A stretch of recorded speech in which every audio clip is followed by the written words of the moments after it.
umwami wacu Yesu Kristo no kumva no kumvira ijambo rye. Haleluya. Tumaze iminsi twiga inyigisho zibanda cyane ku itorero rya mbere n'uburyo ryagiye ryamamaza ubutumwa. Tureba abakozi b'Imana batubanjirije, tureba ba Petero, tureba ba Filipo, tureba ba Paulo, ukuntu bahagurutse bagatwara ubutumwa bwiza. Intego y'izi nyigisho yari yubakiye ku magambo tuvuga ngo usanga mu Baheburayo igice cya 13 umurongo wa 7 n'uwa 8 avuga ngo mwibuke abababwiraga ijambo ry'Imana kera, mwibuke ababayoboraga bakabwira ijambo ry'Imana, muzirikane iherezo ry'ingeso zabo, mwigane kwizera kwabo, ngo kuko Yesu Kristo ko yari arejo niko ari n'uyu munsi, niko azahora witeka ryose. Haleluya. Intego y'aya masomo kwari kugira ngo dutere abantu umwete, tugerageze buri muntu wese haguruke mu cyicaro cye. Dufite amatelefone, dufite abantu duhura nabo, dufite abantu tugendana, dufite abantu benshi badukikije. Ugerageze nawe urebe ko wakuramo umunyago ukawushyikiriza Yesu. Haleluya. Ahubwo nagira ngo mbabaze mwese abarimo kumva ubutumwa bwiza, ese muri iyi minsi tumaze twumva ubutumwa, waba warumvise muri wowe hari ikintu Imana irimo gukoramo? Waba warumvise muri wowe hari undi mwete, hari undi muriro, hari irindi shyaka Imana irimo kuguteramo byo gushaka abanyabyaha? Kuko ikibazo gikomeye dufite mu bakristo, abantu benshi barakijijwe ariko barangije babaho ubuzima bwibagirwa yuko gukizwa si ryo herezo ry'agakiza kacu. Iyo tumaze gukizwa, Imana iradutuma ngo tujye gushaka abandi nabo bakizwe. Haleluya. Muzi inkuru y'umwana w'ikirara? Abantu benshi iyo bumvise inkuru y'umwana w'ikirara ntabwo bajya batekereza ko ubundi iriya nkuru ifatizo ryayo, centralité yayo, inkuru nyamukuru yayo ntabwo ari uriya mwana w'ikirara. Abafarisayo n'abanditsi bari barimo kubwira Yesu, baramubwira ngo ariko wowe usangira n'abanyabyaha, ugenderera abanyabyaha, ujya mu banyabyaha, nuko abacira uriya mugani w'umwana w'ikirara, ariko aho yaraganishije n'uriya mukuru w'umwana w'ikirara. Ngo mukuru we yabonye muri umuna wagarutse, ngo bamukoreshereje umunsi mukuru ararakara arababara, ngo se aramubwira ati ariko mwana wanjye, wowe ubana nanjye, ibyiza byose turabisangira, uriya muri umuna wawe ko yari yarapfuye none akabazutse, ubabajwe n'iki? Icyo Yesu yashakaga kubigisha, icyo yashakaga kubereka, icyo yashakaga kubabwira, ni nkawe yababwiye ati uyu muri umuna wawe yari yarabaye ikirara, ntiwigeze ujya no kumushaka, ntiwigeze ujya no kumuhwitura, noneho aziye yizanye urababaye. Ngira ngo natwe nicyo kibazo dufite. Usanga benshi, dufite abantu benshi babayeho nk'uriya mwana w'ikirara. Tuzabigarukaho iyi nkuru, tuzongera kuyigaho, ariko ntabwo tujya tugira umutwaro wo kujya kubashaka. Ariko uno munsi Imana iratubwira ngo niba waramaze kwakira agakiza, ukaba waramaze kumenya Yesu, ukamenye maze kubona ko agira neza, genda ubibwira abandi. Nkunda ukuntu abatubanjirije kera muri revival, muzasubiremo murebe indirimbo baririmbaga. Tugende mu misozi tubabwira ibya Yesu, maze nabo bakizwe bikujya mu muriro. Urumva bari bafite umutwaro wo kuvuga ngo twe twamaze gukizwa, twe twamenye Yesu, ariko dufite bene wacu barimo kurimbuka. Abantu barimo bararimbuka. Iyi si turimo yuzuyemo abantu barimo kurimbuka. Nawe urimo kunyumva ushobora kuba uri muri abo barimo kurimbuka. Bari mu businzi, bari mu busambanyi, bari mu bujura, bari mu bugome, bari mu bwicanyi, bari mu bugambanyi, barimo bararimbuka. Ariko twebwe indirimbo twarazihinduye, dusigaye turi abakristo bo mu rusengero. Njya mbabwira rimwe na rimwe ntiyo ndirimbo twarayihinduye, ntabwo tukivuga ngo tugende mu misozi. Dusigaye tuvuga ngo uretse ko noneho no mu nsengero corona yatwirukanyemo, ariko ubundi twari kujya turirimba ngo tujye mu rusengero batubwira ibya Yesu, maze twiyicarire dutegereze ijuru. Ntabwo ari ibyo ngibyo tugomba kuririmba. Tugomba kuririmba ngo tujye mu misozi, tujye mu mihanda, tujye mu ngo, dukoresha uburyo bwose tubabwira ibya Yesu.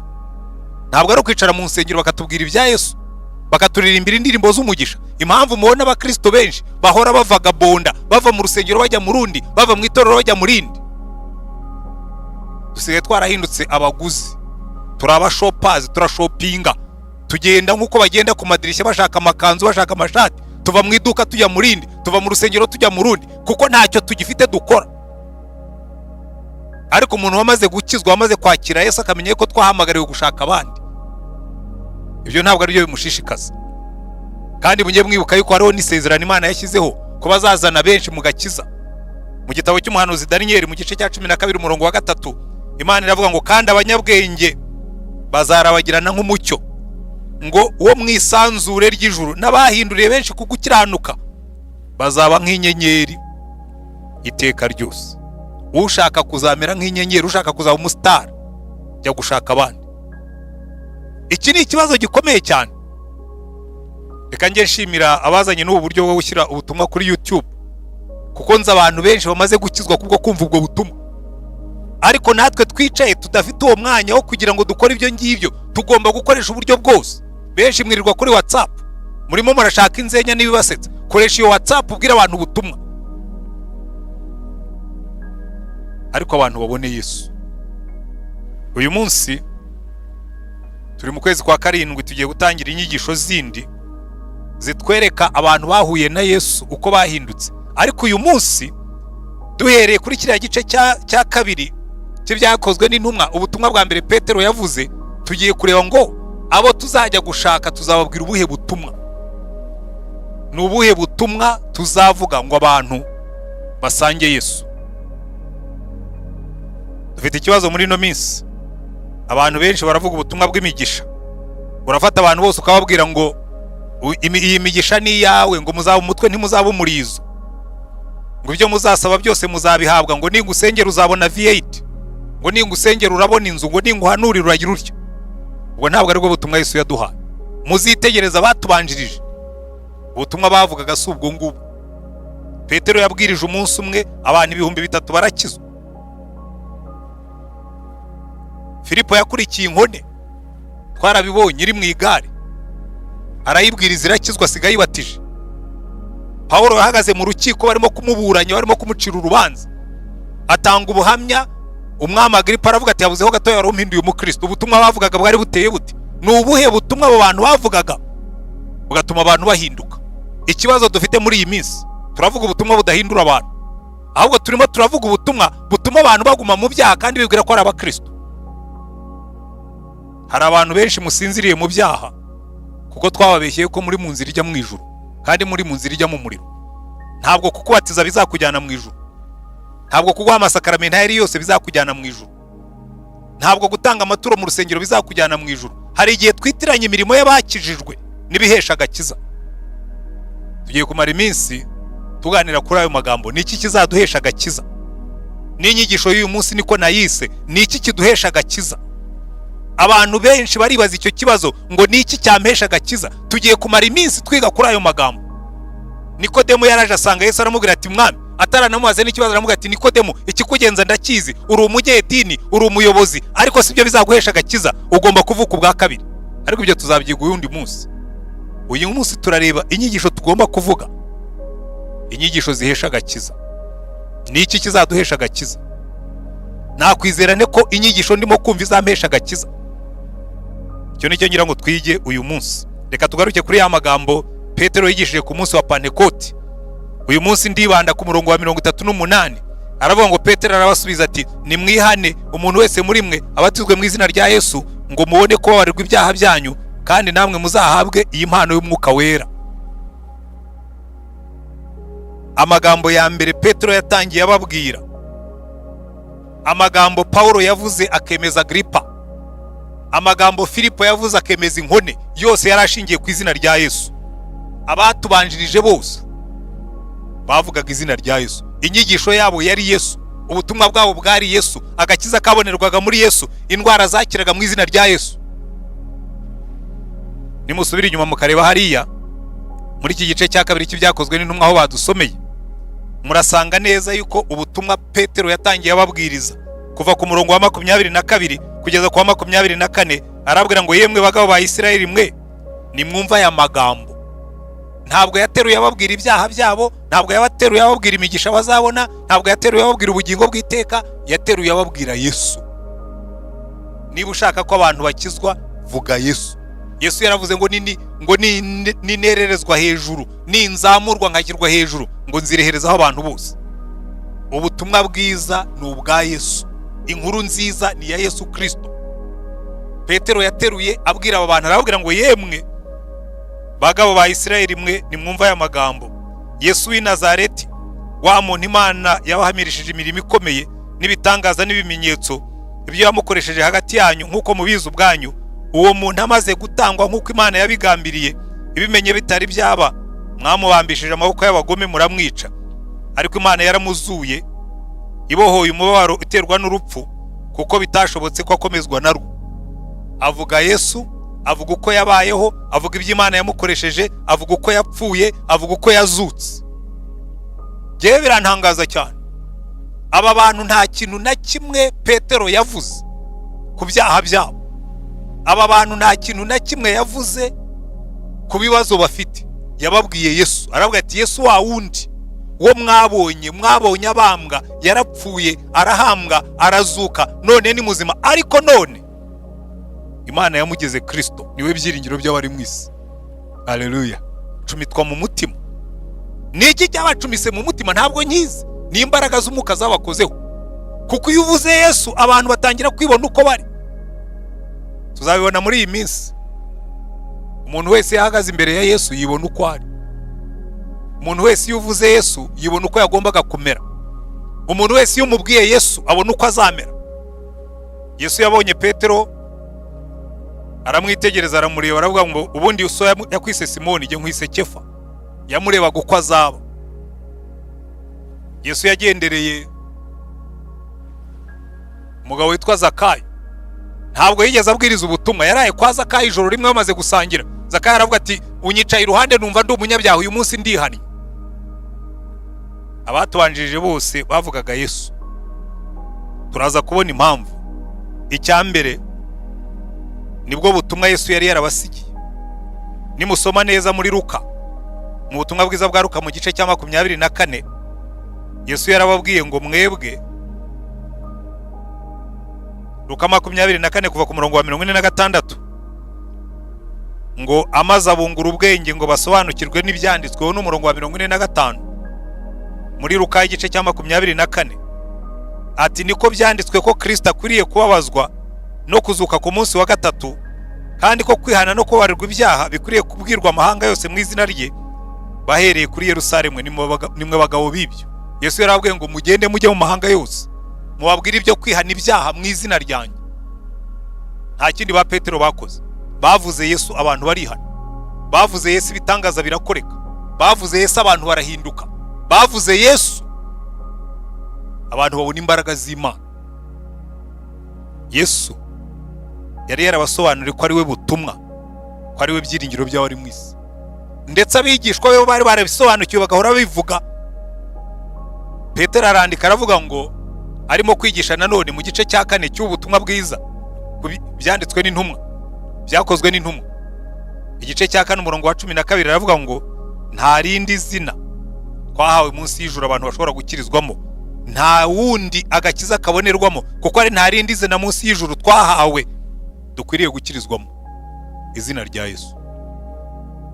Nkunda kubwira abantu kenshi bakambwira ngo ariko ngo ibyo ni teorike cyane, ngo iyo uvuze Yesu ngo biba ari teorike. Nkababwira ntoya, muri iyi minsi ngiye ubutumwa tuzumva muri uko kwezi kwa 7 kose, nzabereka yuko kuvuga Yesu atari teorike, kuko abantu bose bahuye na Yesu byahinduye ubuzima bwabo.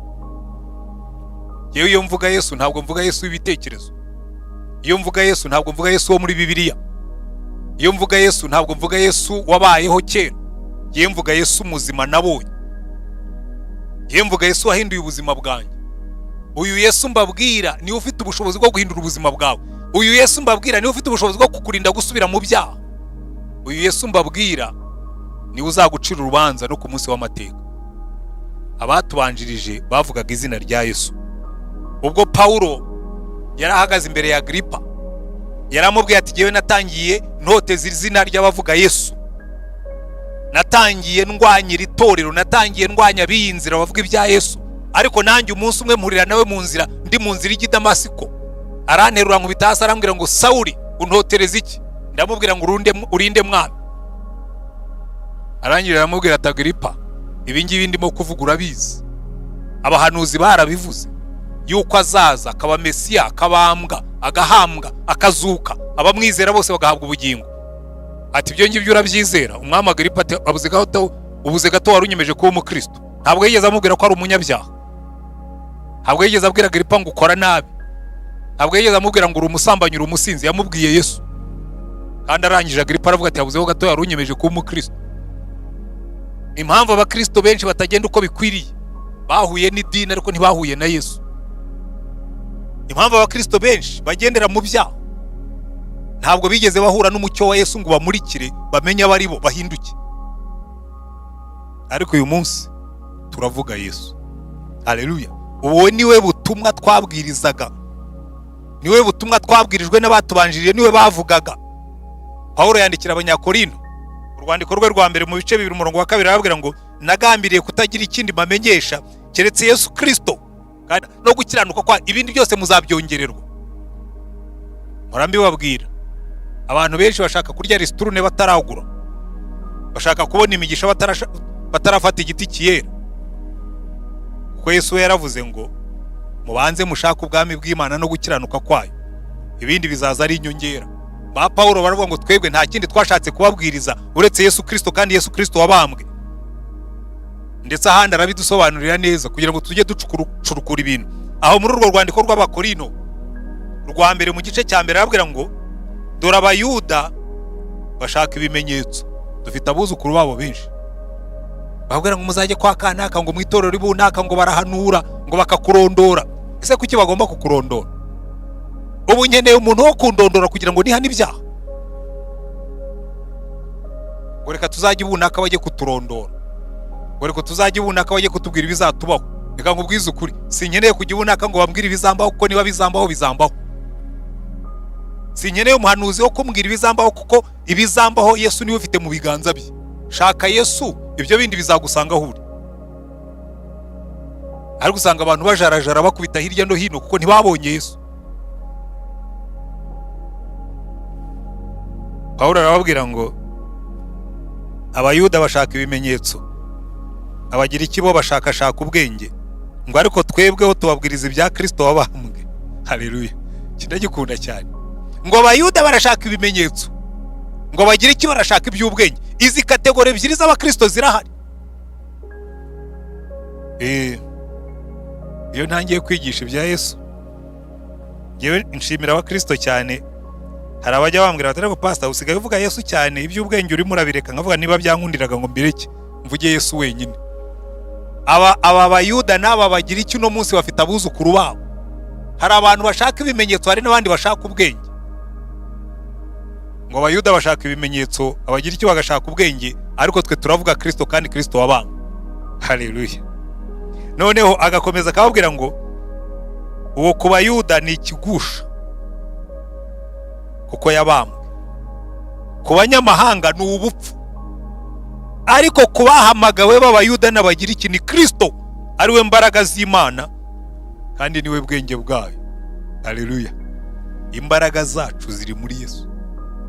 Ariko buriya reka mbere cyuko bikora mbibasobanuriye mu byumve neza. Nuwuhe mudayimoni uzatinyuka kwegera umwana w'Imana ufite Yesu? Kuko abadayimoni batinyaga Yesu, iyo babonaga Yesu baravuga ngo umwana w'Imana nguje kutugirira nabi, nguje kutu. Niwe ufite Yesu muri wowe, n'amadayimoni azabimenya. Nubu herekejwe na Yesu, na Satani ubwo azabimenya. Njya numva abakristo bateranye mu masengesho ngo mu izina rya Yesu ngo turirukana amadayimoni, ngo mu izina rya Yesu ngo turaheza Satani. Ahubwo burya muhamutigiye. Wewe mujye mwicara mubwire Yesu ngo ngwino wicare hano. Amadayimoni nabona Yesu arazibwiriza agende, ntabwo azaterana uwo munsi. Harabona umva bambwira ngo abarozi baraza ngo bakajya mu rusengero bakabare ngo bakaroga abantu, ngo bakicara ngo bagasinziriza abantu, ngo bakagira bati nta murozi uzaza ngo asinzirize abantu Yesu yicaye mu rusengero. Mureke duhamagare Yesu, ibindi azabyikorera. aho kugira ngo ngiye kurwana intambara y'abarozi, nzarwana iyo gutumbira Yesu. Hanyuma nindangiza abarozi mbahinda ya bukuru, babwire ngo ngaho nimwigeragereze, kuko nicyo cyoroshye.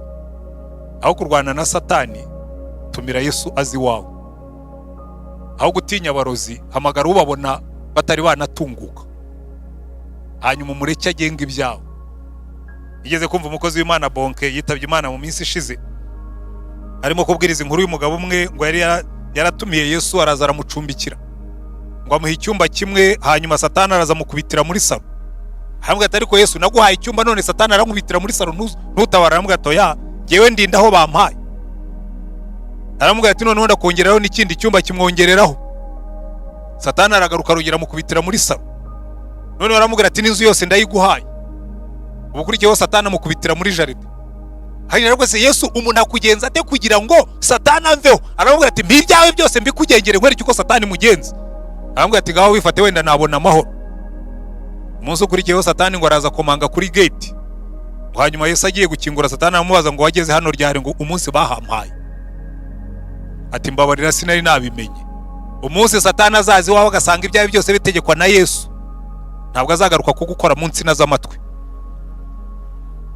Ahunda abantu bicara aho ngaho, Satani akakwiduga hejuru, akagukora mu nsina z'amatwi, akagukubita hasi, akakubirindura. Bahanyuza ngo ngiye baransengeye ngo none amadayimoni yanze kugenda, ngo za karande zanze kumvaho. Karande ntizikorana na Yesu.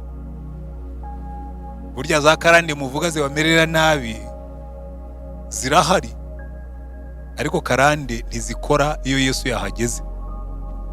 Kubera iki? Iyo Yesu aguhinduriye ubuzima, ijambo ry'Imana riratubwira ngo bya bindi bifite karande, wa Antoine ufite karande, wa Antoine abazimu bari bazi, wa Antoine imandwa zari zizi, Bibiliya iratubwira ngo uyu nguyu turamukuraho nibaza bakubure, ngo kuko uyu muntu ari muri Kristo aba ari icyaremwe gishya, ntabwo ari wa wundi ubugihari.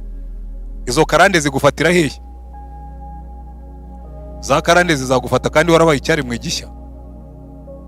Mwambwiye ngo amen. Ariko hari ahantu Paulo yandikiye Abagalatiya arabwira ngo ngewe ndiye nshimira Imana ngo kubwo umusaraba wa Kristo ngo watumye iby'isi bimerera nk'ibibambwe, ngo nanjye bije kunshaka bisanga meze nk'uwabambwe, bisanga narapfuye.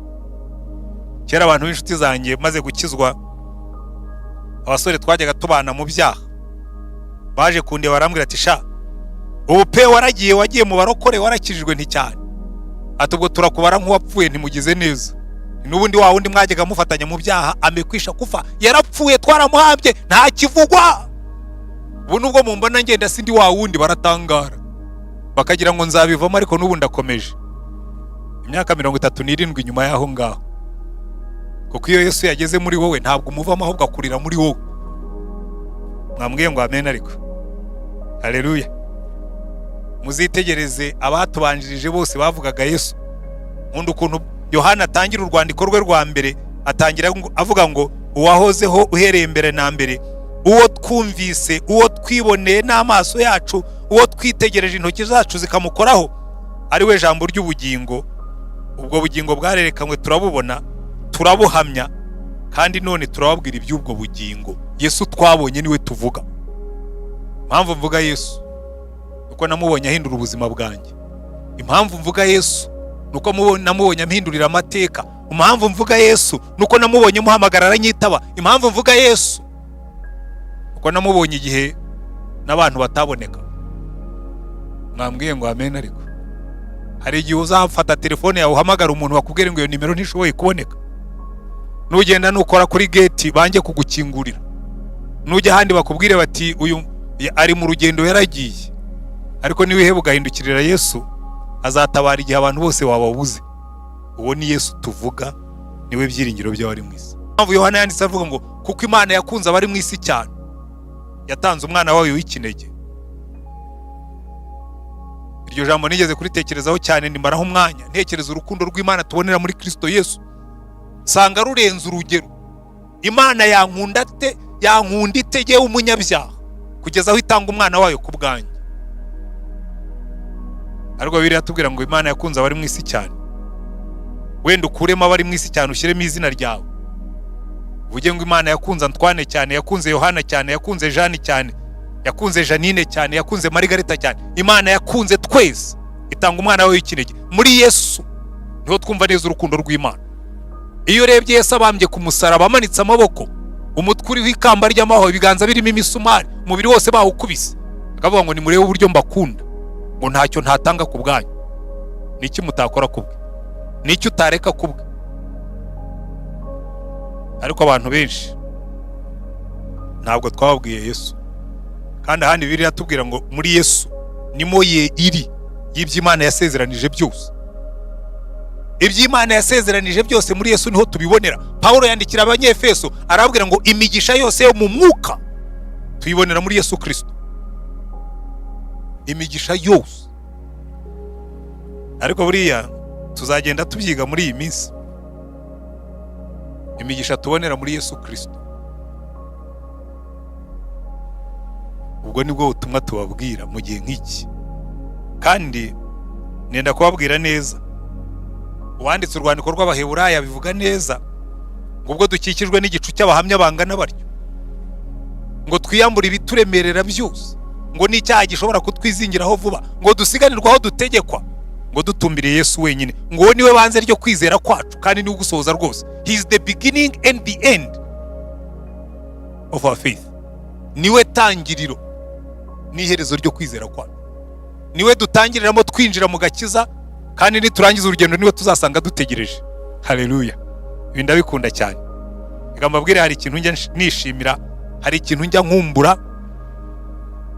Ubwo Stefano bari barimo kumutera amabuye agiye gupfa, yarabwiye ati nimwihanganeho gato mbanze ngira icyo mbabwira. Ati mbonye ijuru rikinguye. Batubonye iki? Nimwihanganeho gato mbabwira icyo mbonye. Ati mbonye umwana w'Imana ahagaze. Ubundi Bibiliya tubwira ngo Yesu aba yicaye iburyo bw'Imana dusabira, ariko bagiye gutera amabuye Stefano bagiye kumwica. Ngo Yesu abwira abo mu ijuru avuga ati mwihanganeho gatoya, ndahagurutse ngiye guhagarara ku muryango nakire Stefano. Ndamutekereza Stefano yinjiye mu ijuru, akabona urugi rurakingutse, yareba urukingo yagasanga ni Yesu. Aravuga ati mwami Yesu, ni wowe uje kunyiyakirira? Yesu uzantegereze ku muryango. Buriya ni ikintu abantu batajya batekerezaho. Uzi kumva Yesu ahagaze ku muryango, ndamutekereza afashe ikiganza cya Stefano arimo kubwira Stefano, congratulations, felicitation, nakurebaga. Bagutumbiriye bahekenya amenyo. Muri uko mu gice cya 6 cy'ibyakozwe n'umwana tubwira ngo baramutumbiriye bamuhekenyera amenyo basa n'amadayimoni. Ako nako niyongereyeho ngo ariko bamutumbiriye barebye ngo bona arasa na marayika. Isi yari yagushinyikira amenyo, ugahindukira watumbira Yesu ugasa na marayika. Ukwirushaho gusara na Satani wowe ugasa na marayika. Abantu benshi ikibazo dufite, iyi si gushinyikira amenyo nawe urayashinyuka ugasa nayo. Ariko iyi si ishinyitse amenyo ugatumbira Yesu usa na marayika. Haleluya. Icyatumye asa na marayika yaravuze ngo niyo mwantera amabuye, murantera amabuye mbababarira, murantera amabuye mbasabira. Bagiye kumutera amabuye arapfukama aravuga ngo Mana ntubabareho iki cyaha. Bamutera ibuye rya nyuma ngo arasinzira. Hanyuma asanga Yesu amutegereje avuga ngo Stefano, congratulations, kiriya kizamini uragitsinze kabisa. Twakurebaga bagushinyikira amenyo, twakurebaga bazunguza umutwe, twakurebaga baterura amabuye, aho kugira ngo nawe ugire ubwoba, uhinde umushitsi, ubire icyuya, urakare, utukane, twakureba gutumbiriye mu ijuru. Haleluya. Ariko urumva kubaho gutyo, ukajya wicara ukavuga ngo mva n'iyi si yashinyika amenyo, n'iyi si yatigita, n'iyi si yahinduka, n'iyi si yakwihindukiriza, ariko twe tuzatumbira Yesu duse na marayika. Kandi n'iyi si yatwica tugapfa, tuzasanga dutegereje avuge ngo congratulations, felicitation, twarakureba gugenda. Abantu benshi mugenda nabi kuko ntimujya mutekereza ko Yesu aba arimo kubareba. Abantu benshi mubana nabi ko ntimujya mutekereza ko Yesu aba arimo kubareba. Abantu benshi mukora nabi ko ntimujya mutekereza ko ari Yesu muhamukorera. Nta nubwo mujya mutekereza ko wa munsi nuzamuka ni uzaza kugusanganira. Benshi mwibwira ko muzasanga hicaye Petero, si ubahari. Ntabwo Petero afite imfunguzo z'ijuru. Imfunguzo z'ijuru zifitwe na Yesu. Yabwiye Yohana mu gitabo cy'ibyahisho baramubwira ngo Yohana, ngo ubu nari narapfuye ariko ndi muzima, ngewe ufite imfunguzo z'urupfu n'iz'ikuzimu n'iz'ijuru. Nta kizanezeza nko guhura na Yesu hagaze ku muryango. Nanjye nzabiharanira rwose. Aho Stefano yanyuze niho nzanyura. Simvuga ko bazantera amabuye, ariko icyo nzi nuko nshaka kurangiza neza. Nanjye nkazabona Yesu. Nanjye nkazumva mbwira ngo narakubonaga ku isi, narakubona gukiranuka, narakubonaga wihangana, narakubonaga witanga, narakubonaga unkorera, narakubonaga wanga ibyaha. Congratulations, felicitation, ikaze mu ijuru. Abantu bamwe babaho ngaho, aragenda cangacanganya, rimwe arakorera Satani ubundi akorera Imana. Hitamo uzakorera. Yesu yabwiye abayisiraheli ababwira ngo uyu munsi muhitemo uwo muzakorera, niba ari za mana basogokuruza basengaga, niba ari izimana z'amabuye n'ibiti z'abamori dutuye hagati muri bo, niba ari Uwiteka, ariko jewe n'inzu yanjye tuzakorera Uwiteka. Nawe uyu munsi ndakubwira ngo hitamo uzakorera. Niba uhisemo gukorera isi, yikorera, ariko uzayisiga ku isi nyine. Turavuga Yesu. Haleluya. Yesaya 53 adusobanurira impamvu Yesu ari we butumwa bwavugwaga. Aratubwira ngo ubwo yajyaga ku musaraba, niyo mpamvu ba Paulo bavuga ngo twe turabwiriza za Kristo kandi Kristo wabambwe. Impamvu bavugaga Kristo kandi Kristo wabambwe nuko ku musaraba niho ibisubizo byacu byabonekeye. Mwambwiye ngo amen. Ubundi twese tuvuka muri minus, tuvuka dufite akamenyetso ko gukuramo. Tuvukira mu isi y'ibyaha, bakandika mwe, ugasambana bakandika mwe, bagakuramo, ukabeshya bakandika gukuramo, ukiba amafaranga bagakuramo, ukabeshyera umuntu bagakuramo. Ariko Yesu akazaza akavuga ngo ya ibi byo guhora mukuramo igihe cyabyo kirarangirika, mbehe plus. Amanika umusaraba, kiraho ikimenyetso cyo guteranya ibyacu biriyongera. Mwambwiye ngo amen ariko. Haleluya. Za minus zose ku musaraba aramanza zikuraho. Yesaya bitubwira neza ngo yishyiraho ibyaha byacu no gukiranirwa kwacu, minus arayiheka. Ngo yishyiraho intimba zacu n'imibabaro yacu, nabyo arabijyana. Ngo yishyiraho n'ubumuga bwacu, atanga ubuzima bwe, aratuguranira, atwara ubumuga bwacu, atwara ibyaha byacu, atwara intimba zacu, aratuguranira, atubwira ngo noneho ndabaha ubugingo bwinshi. Muve muri minus mujye muri plus, muve mu gukuramo mujye mu guteranya no gukuba. Muri Yesu biriyongera. Niyo mpamvu Bibiliya tubwira ngo abamwizeye bose yabahaye ubushobozi bwo kwitwa abana b'Imana. Ahandi bakatubwira ngo ufite uwo mwana bafite ubugingo, ariko utamufite nta bugingo afite, ari muri minus. Nenda kukubwira mwene data wumva ubutumwa, ndakubwira ibya Yesu kugira ngo uhindukire uve muri minus ujye muri plus. Urabundabunda wihisha usambana, uri murandika minus. Urataha wajya kugera mu rugo ukabanza gusiba kuko wiriwe mu bibi. Urataha wagera mu irembo ukabanza gutara umujinya ngo ubone uko utongana kugira ngo batagira icyo bakubaza. Uranywa ugasinda, urandika minus mu mufuka. Ikofi wayitwaye ibyimbye, none utashye yananutse, yajeho n'iminkanyari. Urongera ubukene ngo urimo uraryoherwa. Buri kintu cyose, buri cyaha cyose uzakora, icyatumye Yesu ajya ku musaraba nuko yarabizi neza buri cyaha cyose ukora urimo kwandika mwe mu buryo bumwe cyangwa ubundi. Ariko yagiye ku musaraba yandika plus, atuvaniraho akamenyetso ko gukuramo, dushyiramo ko guteranya, ibyacu byose arabitubura. Mwambwiye ngo amen ariko. Mwavuze ngo amen ariko mukabivuga mwakira Yesu. Hari abantu bamwe nyine kubera ko bamenyere kuvuga amen baravuga amen ariko batakira Yesu. Genda shaka bakira Yesu. Niyo mpamvu nimwitegereza neza ubwo ngiye ku ngingo ya 2, ubwo Petero yigishaga ngo yavuze Yesu, arongera avuga Yesu, arongera avuga Yesu, abantu ku mutima bati bagabo bene data muragira ngo dukore iki?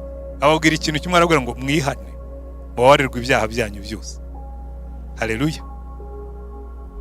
Ubu nibwo butumwa bavugaga Yesu waje guhamagarira abantu kwihana ibyaha byabo. Muzasubire muri Bibiliya zanyu neza, muzitegereze. Ari abahanuzi babanjeje, ari Yohana Umubatiza atangira kubwiriza, yatangiye abwira abantu ngo mwihane mubabarirwe ibyaha. na Yesu atangira kubwiriza aravuga ngo mwihane kuko ubwami bw'Imana buri hafi. Petero atangira kubwiriza aravuga ngo mwihane kugira ngo mubabarirwe ibyaha. Pawulo atangira kubwiriza ageze muri Atene aravuga ngo icyo gihe cyo kujijwa Imana yarakirengagije ari kubihamagarira abantu bose aho bari hose ngo bihane. Nanjye ndababwira uyu munsi bene data wumvise ubutumwa wese wihane.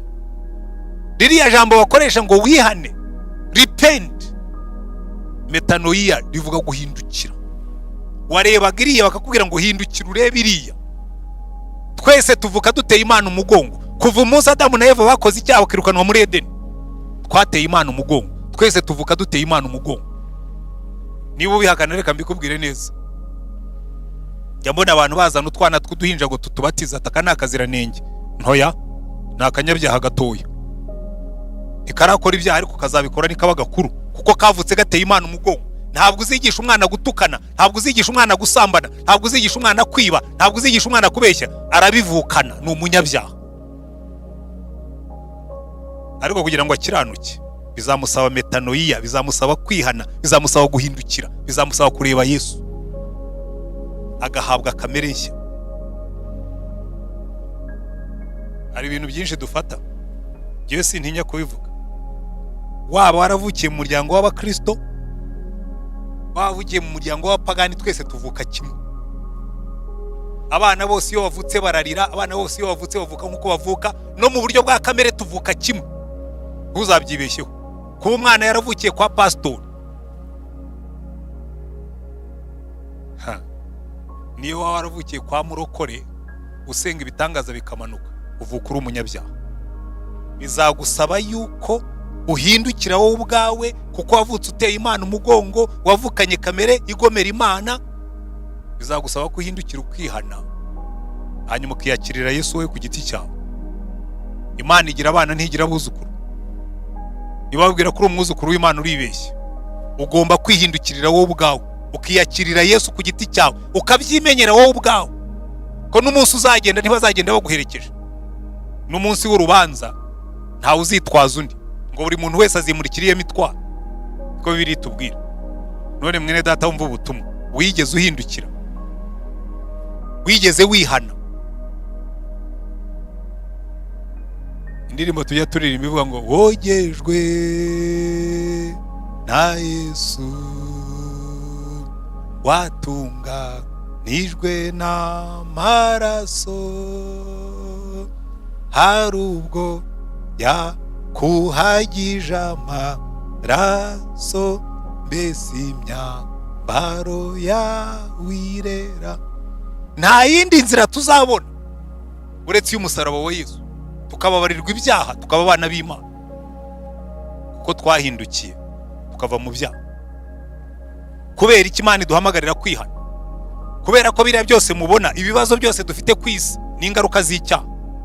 Umunsi Adamu na Eva bakoze icyaha, hari ibintu bitanu byapfuye mu mibereho yacu. Icyambere cyapfuye n'imibanire yacu n'Imana. Adamu na Eva babanaga n'Imana buri mugoroba, Imana yarabagendereraga. Ariko umunsi bakoze icyaha, Bibiliya yatubwira ngo bumvise imirindi y'Uwiteka muri yangobyi bajya kwihisha. Abantu benshi naho mwagumye, mwumvise imirindi y'Uwiteka mujya kwihisha, n'ubu mwibwira ko mwihishe. Hari igihe abana bakina umukino wo kwihisha, akawukina n'umuntu mukuru akagenda akihisha munsi y'intebe. Ntabone yuko iyo uri mukuru uri muremure n'intebe uba ureba inyuma yayo, akagenda grandpa, kandi arimo araguhamagara kandi yakwihisha, kandi wanamurebaga. Namwe benshi niko bimeze, wibwira ko wihisha Imana ariko ntushobora kwihisha amaso y'Imana. Ariko umunsi Adamu na Eva bakoze icyaha, ikintu cya mbere kinjiye muri kamere yacu, twihisha Imana. Dukinga amarido, tukazimya amatara, tukibwira yuko twahunze Imana. Ushobora guhunga amaso y'abantu ariko ntabwo uhunga y'Imana. Umugabo umwe ngo yashakaga kurya imbuto, atonoye urwa mbere asanga harimo inyo, atonoye urwa kabiri asanga harimo inyo, azimya amatara aririra, zari zikirimo. Abantu benshi mwibwira yuko ibyaha bikurwaho nuko mwahakanye ko Imana ihari, ariko irahari kandi irakureba.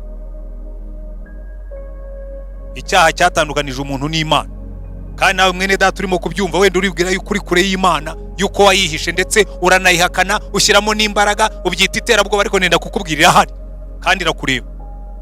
Uyu munsi ndaguhamagarira kwihana no guhinduka. Icya kabiri icyaha cyakoze, cyashenye umuntu mu mutima, arireba ngo abona yambaye ubusa, arireba abona ari mubi, arireba abona ateye nabi, arireba abona yirabura cyane, abona ari inzobe cyane, abona ari muremure. Abantu bose buri muntu agira icyo yanga kuri we. Bamwe banga imitwe yabo ngo ni minini cyane, abandi banga amaso ngo ni matoya, abandi banga amaguru ngo ni nk'imirishyo y'ingoma, abandi banga amataye yabo ngo ni icyo bamwe banga abandi baragikunda, icyo bamwe banga abandi barakifuza. Ugasanga umuremure agenda yigonze ngo agaragare wenda arebe ko yaba mugufu akifuza kuba muremure. Abantu bose bagira ibyo banga, bibona bambaye ubusa. Ni icyaha cyazanye ibyo ngibyo. Umugore akaba yicaye hari afite umugabo yararongowe ngo ndi mubi. Uri mubi gute se? Umunsi akurongora yakweretse kuri mwiza, ubundi wari kuba mwiza ngo ushake undi mugabo? Sinzi kizi. Mujye mubyumva, ibyo byose ni ibyaha. Niba wicaye ukajya wumva jewe ndashaje mfite imyaka 62, nareba mu ndorerwamo nabona ntangiye kuzana imikanyari ngo ndashaje. Urashaje nyine.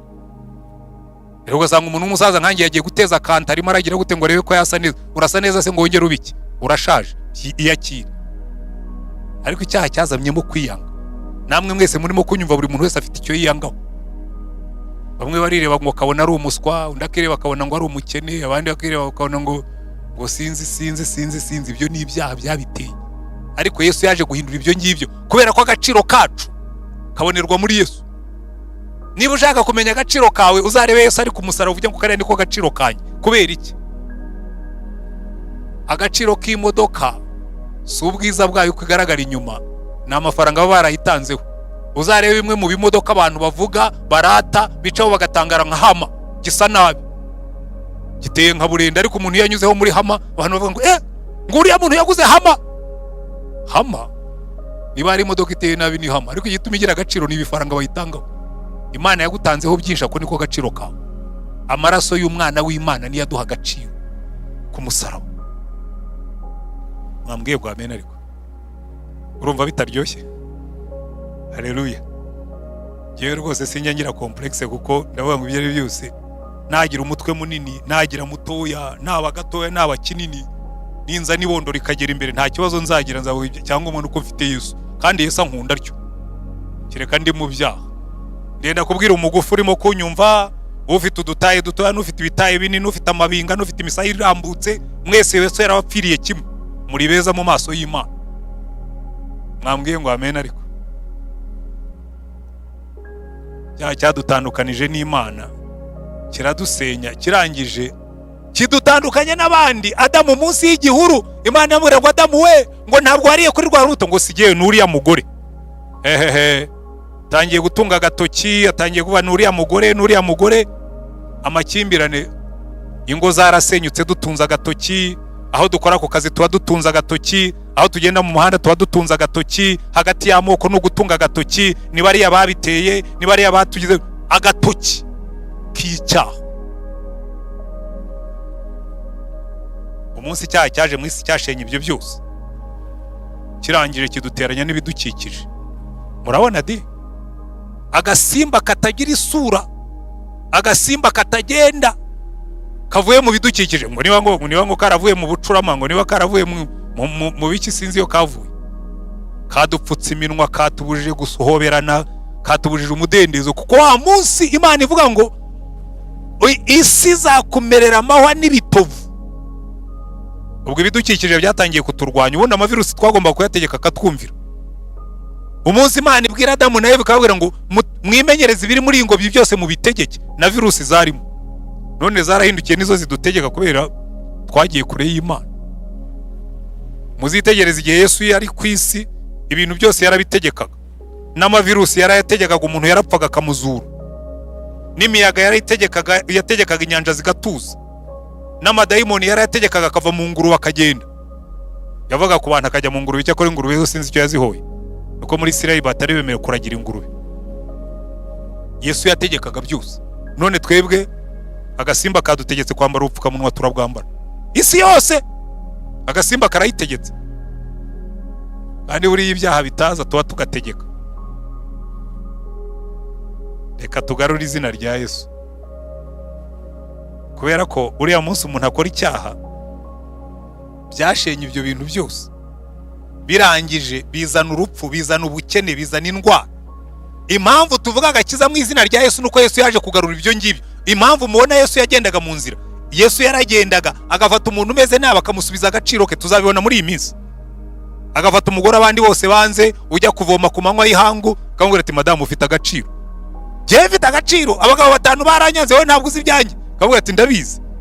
Genda uzana umugabo wawe, ati ntawe ufite, uvuze ukuri, n'uwo ufite si uwawe. Umugore ati yandondoye, ariko amuha agaciro. Ibi byose tumaze kubona nibyo Yesu yaje gusubiza mu nzira. Biriya tumaze kubona, uburwayi bwose Yesu yarabukizaga, abapfuye akabazura, abashonje akabagaburira, abantu akabaha ibyiringiro, kuko yaje mu isi kugira ngo agarure ibyiringiro. Arangije atubwira ati noneho nimufate ubutumwa bwanjye mujye kubwira abari mu isi, mukore nk'ibyo nakora. Haleluya. Ngiye muri iyi minsi ndimo ndabaza Imana, Imana yego ariko Mana watwemereye, twemerere tuvuge Yesu abarwayi bakire. Nkuko ba Paulo babigenzaga, ba Petero bahagurukije umuntu uremaye, barabwira ati ariko ubu butware, ubwo bubasha, ubwo bushobozi mwabukuye tiri n'izina rya Yesu.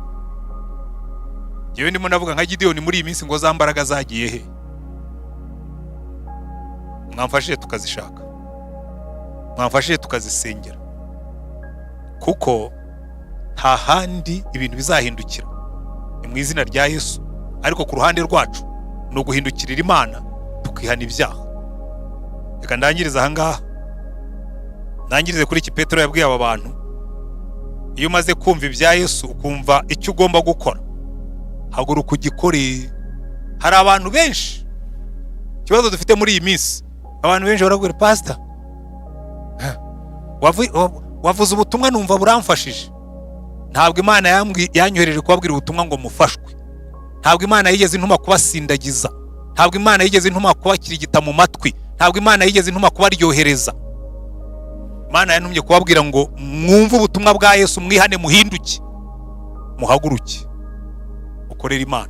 Umva uko Petero yabwiye aba bantu, baramubajije ngo bene data dukora iki? Ngo bibacumita mu mitima, babaza Petero n'izindi ntumwa bati bagabo bene data mbese tugire dute? Petero arabasubiza ati ni mwihane umuntu wese muri mwe abatizwe mu izina rya Yesu, ngo mubone ko babarirwa ibyaha byanyu, kandi namwe muzahabwa impano y'Umwuka Wera, kuko isezerano ari iryanyu n'abana banyu n'abari kure bose abazahamagarwa n'Umwami Imana. Nuko akomeza kubahamiriza n'andi magambo menshi, arahugura ati mwikiza bikigiye biyobagiza. Reka nanjye mbabwire, ikiza bikigiye biyobagiza. Abantu benshi murimo muratinda mu mayira, abantu benshi murimo muratinda mu byaha, ikiza bikigiye barimo kwiyobagiza. Hanyuma igikurikiraho baratubwira ngo nuko abemeye amagambo ye barabatizwa. They did something about it. Hari ikintu bakoze, barahagurutse, barahinduka. Umva mwene data, wumva ngo ubutumwa, uyu niwo munsi wawe. Satani arakubwira muri abo ngabo bikigiye biyobagiza, Satani arakubwira ngo ihangane uzakizwe ejo. Satani arakubwira ngo reka uzabanze ubitondeke neza, ngo uzabanze ubisobanukirwe. Ntabwo uzigera ubisobanukirwa utagiyemo, jyamo ibindi uzabisobanukirwa wagezemo. Ngo yango banze ubyige neza. Hari abajya bambwira ngo se ngo ishuri rya teoloji nakwigamo ngo kugira ngo mbyumve neza, ngo hanyuma nkizwe nkabwira ntaryo. Tumbira Yesu ukizwe, ibindi azabigusobanurira. Haguruka wihane. Uyu munsi umunsi wawe wo kwakira Yesu, umubwire ngo mwami Yesu, numvise inkuru zawe, none uyu munsi ndakwakiriye, ngwino mu buzima bwanjye ubutegeke, umbabarire ibyaha byanjye, nurangiza ubumwami w'ubuzima bwanjye. Byoroshye bityo. Aba bantu ndabakunda cyane, ngo abantu 3,000 bavuye mu bandi batera intambwe begera Petero bavuga ati twebwe turabyakiriye. Barababatiza, nta nubwo babanje kubigisha, barababatiza ubwo babigishije nyuma yuko babatizwa. Wama tukajya tubwiriza abantu tukababatiza, hanyuma ntitubabatiza abatakiriye Yesu, hanyuma tukareba uko tuzabigenza. Ariko mwene data wumvira ijambo, aho wicaye, aho uri, aho ugenda, reka nkubaze ikibazo, wigeze wakira Yesu? Wigeze wihana ibyaha byawe? Wigeze uhindukirira Imana? Uyu ni wo munsi. Satani azakubeshya ngo uzabikora kera, ariko Imana iravuga ngo uyu ni wo munsi wo kwemererwamo.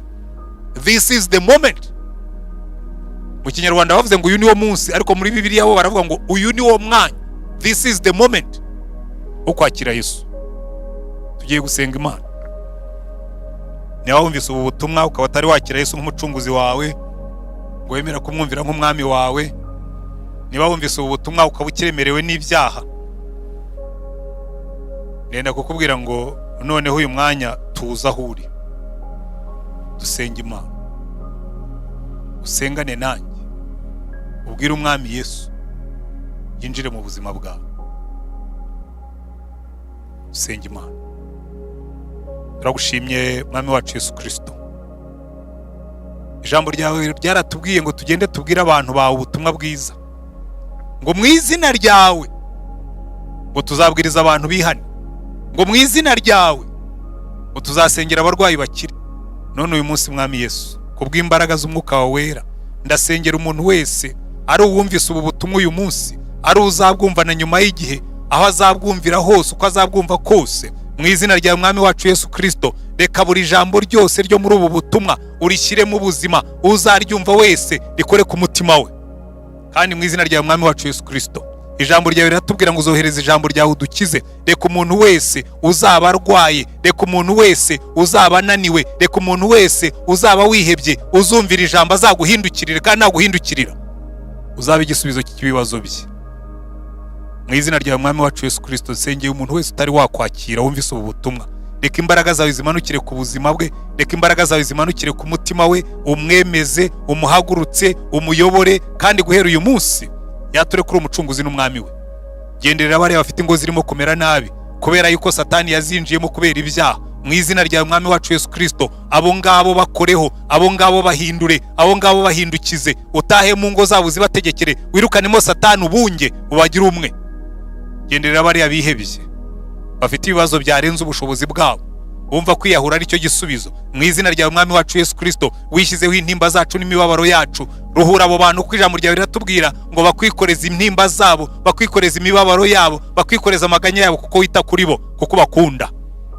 Ruhura bariya barwaye, ijambo ryawe riratubwira ngo ubwo wajyaga ku musaraba ngo imibyimba yawe niyo udukirisha, kuko yishyizeho ubumuga bwacu bwose. Rambura ikiganza cyawe abarwaye indwara z'uruhu, abarwaye indwara z'imitsi, abarwaye indwara z'amaraso, abarwaye amadiyabete, abarwaye amakanseri, abarwaye ibibyimba by'uburyo bwose, abarwaye imvune, abarwaye indwara z'amagufwa, abo bose mu izina rya mwami wacu Yesu Kristo, uri bukwizere muri iri jambo, ukore ku mubiri w'umukiza.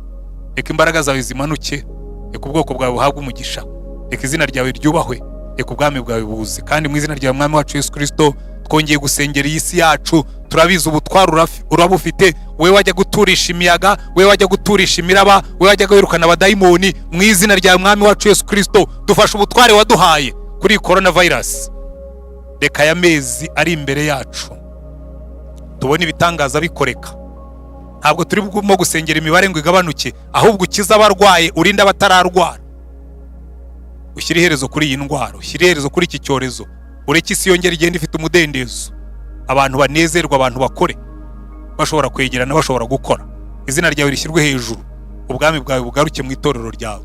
Reka imbaraga zawe zimanuke mwami, ukore ibitangaza, ukore ibimenyetso, kandi abantu bamenye kuri Imana. Mu izina rya mwami wacu Yesu Kristo, kandi twongeye gusenga ngo umugisha utanga, umugisha w'Imana ishobora byose, umugisha w'Imana Data n'Umwana n'Umwuka wera, ubane n'ubwoko bwawe bwose iminsi yose, mu izina rya mwami wacu Yesu. Amen.